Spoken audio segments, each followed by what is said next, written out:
Bonsoir. Aujourd'hui, nous allons parler de la fonction si imbriquée dans ce. Pour ceux qui ne me connaissent pas, moi c'est Segla Mathieu Apiti, technicien en installation maintenance informatique. Sans plus tarder, nous allons passer sur le bureau, sur l'interface de Excel plus précisément. Et nous voilà sur l'interface de Excel.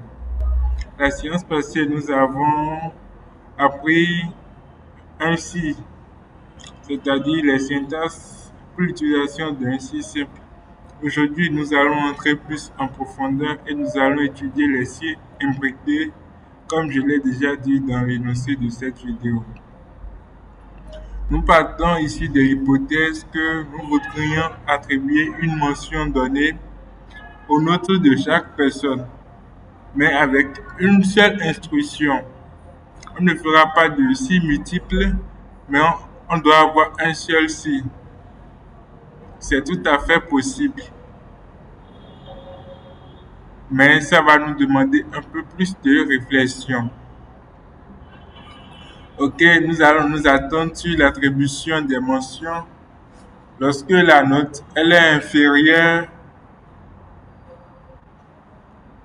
Lorsque la note elle est inférieure à 10, la personne a une mention insuffisante. Inférieure. Lorsque la note elle est inférieure à 10, ok, la personne a une mention insuffisante. Là, ça fait insuffisant. Ok, non, je vais recopier juste là. Maintenant, lorsque la personne a une moyenne étant variant de 10, c'est-à-dire variant de 10 à 12, la personne a une mention passable, donc inférieure à 12. Inférieure à 12, c'est la mention passable. Ok, lorsque la personne a une moyenne inférieure à 14, c'est la mention assez bien. Assez bien. Ok. Lorsque c'est inférieur à 16, c'est la mention bien.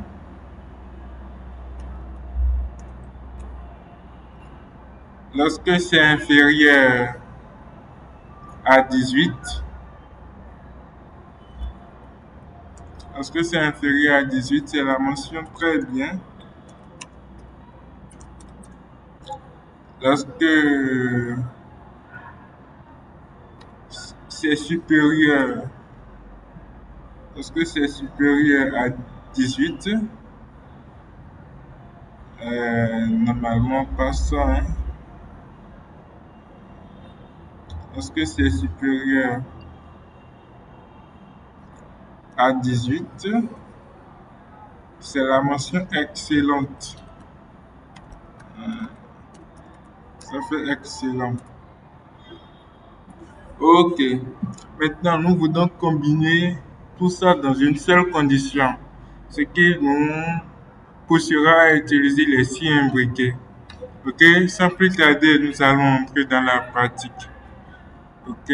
On fait égal et on fait appel à la fonction si comme d'habitude. J'avais dit dans la vidéo précédente que la fonction si elle a trois arguments. Elle prend pour premier argument la condition. Pour second argument, le traitement à faire si la condition définie elle est vraie. Pour troisième argument,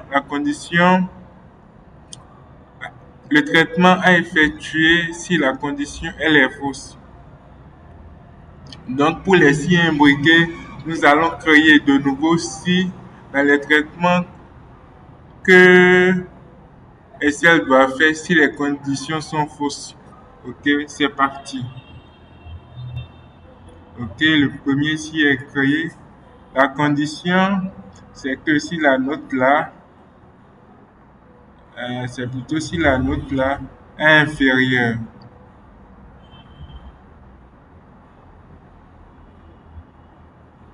inférieur à 10.